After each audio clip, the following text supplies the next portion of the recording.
اللہ کا ذکر کرنا. نبی صلی اللہ علیہ وسلم نے فرمایا جو آدمی اپنے بستر پر آئے لیکن اللہ کا ذکر نہ کرے وہ بھی اس کے لیے باعث حسرت ہوگا، یعنی بستر اس کے خلاف گواہی دے گا. عبداللہ بن مسعود کہتے ہیں کہ اللہ کا ذکر کرتے وقت نیند کا آنا شیطان کی طرف سے ہے، یعنی اللہ کے ذکر کے دوران سونا شیطان کی طرف سے. اگر چاہو تجربہ کر کے دیکھ لو، اور جب تم میں سے کوئی سونے کا ارادہ کرے تو اللہ تعالیٰ کا ذکر کرے. تسبیحات فاطمہ پڑھنا یہ ہر تھکاوٹ کا علاج بھی ہے. سیدنا علی سے روایت ہے کہ فاطمہ رضی اللہ تعالیٰ عنہا کے ہاتھوں میں چکی پیسنے کی وجہ سے تکلیف ہو گئی، گٹھے پڑ گئے، تو اس کی شکایت لے کر نبی صلی اللہ علیہ وسلم کی خدمت میں حاضر ہوئی، کیونکہ انہیں پتا چلا تھا کہ آپ کے پاس کچھ غلام آئے ہیں، لیکن ان کی ملاقات نبی صلی اللہ علیہ وسلم سے نہ ہو سکی. اس لیے حضرت فاطمہ نے حضرت عائشہ سے اس بات کا ذکر کیا. جب آپ گھر تشریف لائے تو حضرت عائشہ نے اس کا تذکرہ کیا. حضرت علی بیان کرتے ہیں پھر آپ ہمارے ہاں تشریف لائے، ہم اس وقت اپنے بستروں پر لیٹ چکے تھے، ہم نے اٹھنا چاہا تو آپ نے فرمایا تم دونوں لیٹے رہو. پھر آپ میرے اور فاطمہ کے درمیان بیٹھ گئے. میں نے آپ صلی اللہ علیہ وسلم کے قدموں کی ٹھنڈک اپنے پیٹ پر محسوس کی.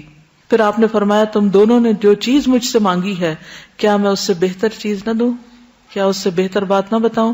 جب تم اپنے بستر پر لیٹ جاؤ تو 33 بار سبحان اللہ، 33 بار الحمدللہ اور 34 بار اللہ اکبر کہو، یہ تمہارے لیے خادم سے زیادہ بہتر ہے.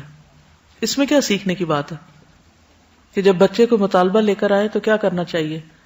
ان کی توجہ اس سے بہتر بات کی طرف کر دینی چاہیے. یعنی اگر آپ نے کچھ نہ دینا ہو تو ایک اچھی بات ہی بتا دیں. عموماً ہم کیا کرتے ہیں جب ہم بچوں کو کچھ دینا نہیں چاہتے تو پھر کیا کرتے ہیں؟ ڈانٹ ڈپٹ کو بھیج دیتے ہیں. تو بہتر ہے کہ کوئی اچھی بات بتا دیں ان کو. آیت الکرسی پڑھنا. آیت الکرسی شیطان سے محفوظ رکھنے والی آیت ہے. وہ مشہور روایت جس میں سیدنا ابی ابن کعب اپنے والد سے روایت کرتے ہیں کہ ان کے کھجوروں کے کھیت تھے، وہ اس میں کمی دیکھتے، یعنی ان کی چوری ہوتی تھی. ایک رات انہوں نے چور پکڑ لیا. وہ ایک جانور سے مشابہ ایک نوعمر لڑکا تھا، جانور جیسی شکل تھی. انہوں نے سلام کیا تو اس نے جواب دیا. پوچھا تم کون ہو، جن ہو یا انسان؟ اس نے کہا میں جن ہوں. انہوں نے کہا اپنا ہاتھ میری طرف بڑھاؤ. اس نے اپنا ہاتھ بڑھایا. اس کا ہاتھ کتے کے ہاتھ کی طرح تھا، بال کتے کے بال کی طرح تھے. انہوں نے پوچھا کیا اس طرح جنوں کی تخلیق ہوئی، یعنی ایسی شکل ہوتی ہے؟ اس نے کہا میں یہ جانتا ہوں کہ جنوں میں مجھ سے زیادہ شدید اور کوئی نہیں. یعنی یہ نہیں بتایا لیکن کہا کہ میں ایک قوی جن ہوں. انہوں نے کہا تم میرے پاس کیوں آئے؟ اس نے کہا مجھے خبر ملی ہے کہ تم صدقہ کرنا بہت پسند کرتے ہو تو میں تمہارے کھانے میں سے اپنا حصہ لینے آیا ہوں. انہوں نے کہا کیا چیز تم سے بچا سکتی ہے؟ اس نے کہا وہ آیت جو سورۃ البقرہ میں ہے، یعنی آیت الکرسی. لفظ نہیں آیت الکرسی بولا. جو کوئی اس کو رات کے وقت پڑھے گا وہ صبح تک مجھ سے پناہ میں رہے گا، اور جو صبح اسے پڑھے گا وہ رات تک مجھ سے پناہ میں رہے گا. پھر جب صبح کو انہوں نے اس بات کا ذکر نبی صلی اللہ علیہ وسلم سے کیا تو آپ نے فرمایا اس خبیث نے سچ کہا. یہ صحیح بخاری کی روایت ہے. تو اس میں ہم میں سے ہر ایک کو اپنے سامان کی حفاظت کے لیے کیا کرنا چاہیے؟ آیت الکرسی پڑھنی چاہیے. چوروں پہ نظر ضرور رکھنی چاہیے لیکن دوسرے چور بھی ہو سکتے ہیں. پھر سورۃ البقرہ کی آخری 2 آیات. سیدنا ابو مسعود بدری سے روایت ہے کہ رسول اللہ صلی اللہ علیہ وسلم نے فرمایا سورۃ البقرہ کی آخری 2 آیتیں جو کوئی رات کو پڑھ لے گا وہ اس کو کافی ہو جائیں گی. کون سی ہیں وہ 2؟ آمن الرسول بما. نعمان بن بشیر سے روایت ہے کہ نبی صلی اللہ علیہ وسلم نے فرمایا کہ اللہ تعالیٰ نے آسمان و زمین پیدا کرنے سے 2000 برس پہلے ایک کتاب لکھی. اس کتاب میں سے 2 آیات اتاری جن کے ساتھ سورۃ البقرہ کو ختم کیا گیا. جس گھر میں 3 رات یہ آیات پڑھی جائیں شیطان اس کے قریب نہیں آتا. سورۃ الکافرون رات کو سوتے وقت پڑھنی چاہیے. فروہ بن نوفل اپنے والد سے روایت کرتے ہیں کہ نبی صلی اللہ علیہ وسلم نے نوفل سے فرمایا قل یا ایھا الکافرون پڑھو اور اسی پر بات چیت ختم کر کے سو جاؤ، یعنی اس کے بعد اور باتیں نہیں کرو. بے شک اس میں شرک سے برات کا اظہار ہے. یعنی اس حال میں پھر اگر انسان دنیا سے رخصت ہو جائے تو گویا وہ شرک سے بری ہو کر رخصت ہوا. سورۃ الاخلاص اور معوذتین بھی پڑھیں. ابو الدرداء سے روایت ہے کہ رسول اللہ صلی اللہ علیہ وسلم نے فرمایا کیا تم اس سے عاجز ہو کہ ہر رات 1/3 قرآن پڑھ لو؟ صحابہ نے عرض کیا 1/3 قرآن کس طرح پڑھیں؟ آپ نے فرمایا قل هو اللہ احد 1/3 قرآن کے برابر ہے. یعنی رات کو سوتے وقت انسان اسے بھی پڑھ لے.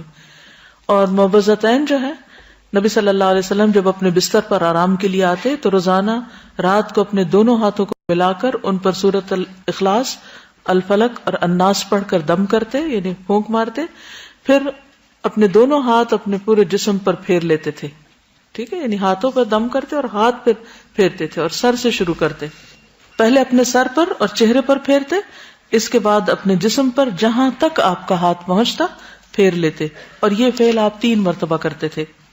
ایک اور حدیث سے معلوم ہوتا ہے کہ نبی صلی اللہ علیہ وسلم اگر بیمار ہوتے تو حضرت عائشہ موعظتین پڑھ کر آپ کے ہاتھوں پر پھونک کر آپ کے جسم پر پھیر دیتی. اس سے یہ پتہ چلتا ہے کہ بیماری میں بھی یہ عمل جاری رہتا تھا. اب جیسے چھوٹے بچے ہوتے ہیں وہ خود نہیں پڑھ سکتے تو آپ خود اپنے اوپر بھی پھیر لیں اور ان کے اوپر بھی ہاتھ پھیر دیں. اب یہ کہ ہاتھوں پر دم کر کے وہ پھونک جب ماری جاتی تو لازماً اس میں کچھ اثرات آتے ہوں گے، اسی لیے پھر وہ جسم پر پھیرنے کے لیے کہا گیا. سورۃ الملک، رات کو سونے سے قبل سورۃ الملک پڑھیں. ابو ہریرہ رضی اللہ عنہ سے روایت ہے کہ رسول اللہ صلی اللہ علیہ وسلم نے فرمایا قرآن میں ایک سورت 30 آیتوں کی ہے، اس نے ایک شخص کی شفاعت کی یہاں تک کہ وہ بخش دیا گیا، اور وہ ہے تبارک الذی بیدہ الملک. ایک اور روایت کے مطابق یہ عذاب قبر سے رکاوٹ ہے. ابو ہریرہ کہتے ہیں بے شک اللہ کی کتاب میں ایک سورت ہے جو 30 آیات پر مشتمل ہے، وہ ایک شخص کی شفاعت کروائے گی، پھر اسے آگ سے نکلوا لے گی اور جنت میں داخل کروا دے گی، یعنی سورۃ الملک. سورۃ السجدہ بھی پڑھی جائے اگر آپ پڑھ سکیں تو. جابر سے روایت ہے نبی صلی اللہ علیہ وسلم نہ سوتے جب تک کہ سورۃ الف لام میم تنزیل یعنی سورۃ السجدہ نہ پڑھ لیتے. ایک اور روایت میں بھی آتا ہے کہ آپ اس وقت تک نہیں سوتے تھے جب تک سورۃ السجدہ اور تبارک نہ پڑھ لیتے. حضرت عائشہ سے روایت ہے نبی صلی اللہ علیہ وسلم سوتے نہیں تھے جب تک کہ زمر اور بنی اسرائیل نہیں پڑھ لیتے تھے. ہم تو ساری زندگی بھر نہ کبھی ایک دفعہ یہ سب کچھ پڑھا ہو. ہم کیوں نہیں پڑھ سکتے؟ ہمیں کیا مشکل ہے؟ کیونکہ ہم بہت مصروف ہیں. ہماری اکثریت کی مصروفیت کیا ہے؟ ہمیں تو سونے کا ٹائم نہیں ملتا، تو سوتے سوتے دیر کر دیتے ہیں، پھر اس وقت ہم صورتیں پڑھنے بیٹھ جائیں تو آدھی رات یوں گزر جائے گی. پھر کچھ اور مصنون دعائیں بھی ہیں جو رات کو بستر پر آ کر پڑھنی چاہیے. ایک تو وہی اللہم قنی عذابک یوم تبعث عبادک، پھر اللہم بسمک اموت واحیا، اور پھر الحمدللہ الذی اطعمنا وسقانا وکفانا وآوانا فکم ممن لا کافی لہ ولا مؤوی. حضرت انس کہتے ہیں کہ حضور صلی اللہ علیہ وسلم بستر پر جا کر یہ دعا پڑھا کرتے تھے. ایک اور روایت میں زہیر النماری کہتے ہیں کہ آپ یہ پڑھتے تھے اللہم اغفر لی ذنبی واخسأ شیطانی وفک رہانی وثقل میزانی وجعلنی فی الندی الاعلی. اے اللہ میرے گناہ بخش دے، میرے شیطان کو دفع کر دے، میرے نفس کو آزاد کر دے یعنی آگ سے، میرے میزان کو بھاری کر دے، مجھے اعلیٰ مجلس والوں میں شامل کر دے. عبداللہ بن عمر نے ایک شخص کو سوتے وقت یہ پڑھنے کو کہا اللہم خلقت نفسی وانت توفاها لک مماتها ومحیاها ان احییتها فاحفظها وان امتها فاغفر لها اللہم انی اسألک العافیہ. پھر ایک اور روایت ابو ہریرہ کہتے ہیں کہ نبی صلی اللہ علیہ وسلم نے فرمایا جو شخص اپنے بستر پہ جانے لگے تو اسے چاہیے کہ وہ اپنے کپڑے کے کنارے سے اسے 3 بار جھاڑ لے، پھر یہ دعا پڑھے بسمک ربی وضعت جنبی وبک ارفعہ ان امسکت نفسی فاغفر لها وان ارسلتها فاحفظها بما تحفظ به عبادك الصالحین. اے میرے رب تیرا نام لے کر میں اپنا پہلو رکھتا ہوں، تیرے نام ہی کے ساتھ اس کو اٹھاتا ہوں، اگر تو میری جان کو روک لے تو اسے بخش دینا، اور اگر واپس بھیج دے تو اس کی حفاظت فرمانا جس طرح تو اپنے نیک بندوں کی حفاظت فرماتا ہے. انس بن مالک کہتے کہ رسول اللہ صلی اللہ علیہ وسلم نے فرمایا جس نے اپنے بستر پر لیٹتے ہوئے یہ دعا پڑھی تو اس نے ساری مخلوق کی بیان کردہ اللہ کی تعریفیں کہہ ڈالی. اتنی خوبصورت دعا کہ گویا جتنی مخلوق ہے اللہ کے، وہ جو اللہ کی تعریف کرتی ہے اس نے اس طرح کی تعریف کر ڈالی. کیا ہوگی وہ؟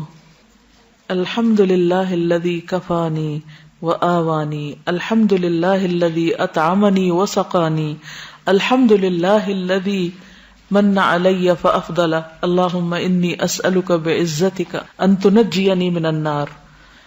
تمام تعریف اللہ کے لیے ہے جس نے میری کفایت کی اور مجھے رہنے کو جگہ عطا کی. تمام تعریف اللہ کے لیے جس نے مجھے کھلایا اور پلایا. تمام تعریف اللہ کے لیے جس نے مجھ پر احسان کیا اور مہربانی کی. اے اللہ میں تجھ سے تیری عزت کے واسطے سے سوال کرتا ہوں کہ تو مجھے آگ سے نجات دے. ابن عمر سے روایت ہے رسول اللہ صلی اللہ علیہ وسلم جب بستر پر تشریف لاتے تو فرماتے الحمدللہ الذی کفانی وآوانی واطعمنی وسقانی والذی من علی فافضل والذی اعطانی فاجزل الحمدللہ علی کل حال اللہم رب کل شیء وملیکہ وإلہ کل شیء اعوذ بک من النار. تمام تعریف اللہ کے لیے ہے جس نے میری کفایت کی اور مجھے رہنے کو جگہ عطا کی, مجھے کھلایا اور پلایا, اور وہ ذات جس نے مجھ پہ بہت احسان کیا اور بہت زیادہ کیا, جس نے مجھے دیا اور بہت خوب دیا. ہر حال میں اللہ کی تعریف. اے اللہ, اے ہر چیز کے پالنے والے اور اس کے مالک, اے ہر چیز کے معبود, میں آگ سے تیری پناہ چاہتا ہوں. اس قدر خوبصورت دعا ہے. ابو ہریرہ سے مروی ہے کہ ایک مرتبہ ابو بکر نے عرض کیا, اے اللہ کے رسول صلی اللہ علیہ وسلم, مجھے ایسی دعا سکھا دیجیے جو میں صبح شام بستر پر لیٹتے وقت پڑھ لیا کروں. تو آپ نے یہ دعا سکھائی, اللہم عالم الغیب والشہادۃ فاطر السماوات والارض رب کل شیء وملیکہ اشہد ان لا الہ الا انت اعوذ بک من شر نفسی ومن شر الشیطان وشرکہ. پھر نبی صلی اللہ علیہ وسلم نے فرمایا, جو شخص اپنے بستر پر جا کر یہ دعا پڑھے اس کے سارے گناہ معاف کر دیے جائیں گے, خاص سمندر کی جھاگ برابر ہوں. لا الہ الا اللہ وحدہ لا شریک لہ لہ الملک ولہ الحمد وہو علی کل شیء قدیر لا حول ولا قوۃ الا باللہ سبحان اللہ والحمد للہ ولا الہ الا اللہ واللہ اکبر. برا بن عازب کہتے ہیں, نبی صلی اللہ علیہ وسلم نے ایک صحابی کو وصیت کی اور فرمایا, جب تم بستر پہ جانے لگو تو یہ پڑھا کرو, اللہم اسلمت نفسی الیک وفوضت امری الیک ووجہت وجہی الیک والجأت ظہری الیک رغبتا ورہبتا الیک لا ملجا ولا منجا منک الا الیک آمنت بکتابک الذی انزلت ونبیک الذی ارسلت. اے اللہ, میں نے اپنی جان تیرے حوالے کی, اپنا معاملہ تجھے سونپا, اپنے آپ کو تیری طرف متوجہ کیا, اپنی پشت کو تیری پناہ میں دے دیا, تجھ سے امید کے ساتھ اور خوف کے ساتھ, تیرے سوا کوئی جائے پناہ اور نجات کی جگہ نہیں. میں ایمان لایا تیری کتاب پر جو تو نے نازل کی اور تیرے نبی پر جس کو تو نے بھیجا. دیکھیے کتنے ذکر ہیں, کتنی دعائیں ہیں, ایک سے ایک بڑھ کر خوبصورت ہے. سیدنا سہیل سے روایت ہے, جب ہم میں سے کوئی سونے لگتا تو ابو صالح کہتے, دائیں کروٹ پہ سو جاؤ اور یہ دعا پڑھو, اللہم رب السماوات ورب الارض ورب العرش العظیم ربنا ورب کل شیء فالق الحب والنوى ومنزل التوراة والانجیل والفرقان اعوذ بک من شر کل شیء انت آخذ بناصیتہ اللہم انت الاول فلیس قبلک شیء وانت الآخر فلیس بعدک شیء وانت الظاہر فلیس فوقک شیء وانت الباطن فلیس دونک شیء اقض عنا الدین واغننا من الفقر. نیند آنے تک ذکر کرتے رہیں. ربیہ بن کعب اسلمی کہتے ہیں, میں دن کے وقت نبی صلی اللہ علیہ وسلم کی خدمت کرتا, جب رات ہو جاتی تو میں آپ کے دروازے پر جا کر رات گزارتا, میں آپ کو ذکر کرتے ہوئے سنتا رہتا, آپ سبحان اللہ سبحان اللہ سبحان ربی پڑھتے رہتے, یہاں تک کہ میں اکتا جاتا اور مجھ پہ نیند کا غلبہ آ جاتا اور میں سو جاتا. رات کو پہلو بدلتے وقت لا الہ الا اللہ الواحد القہار رب السماوات والارض وما بینہما العزیز الغفار.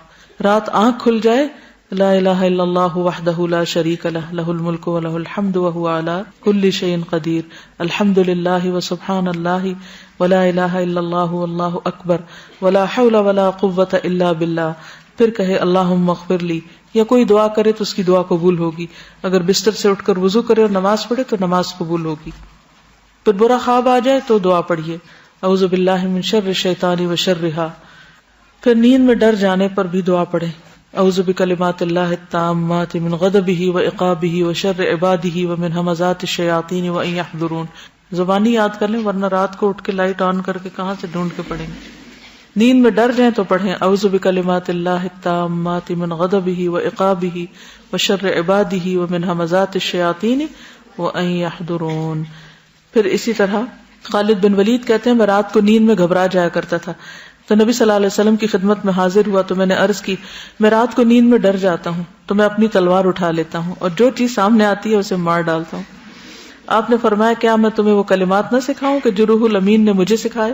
میں نے کہا کیوں نہیں. آپ نے فرمایا, کہو اعوذ بکلمات اللہ التامات التی لا یجاوزہن بر ولا فاجر من شر ما ينزل من السماء وما يعرج فيها ومن شر فتن الليل والنهار ومن كل طارق الا طارقا يترك بخير یا رحمان. اسی طرح ایک اور روایت میں ہے, رسول اللہ صلی اللہ علیہ وسلم نے فرمایا, جو رات میں تکلیف اور مشقت اٹھانے سے گھبرائے اور ڈرے کہ دشمن اس سے لڑے تو وہ کثرت سے یہ کلمات پڑھے, سبحان اللہ والحمد للہ ولا الہ الا اللہ واللہ اکبر. وآخر دعوانا ان الحمد للہ رب العالمین.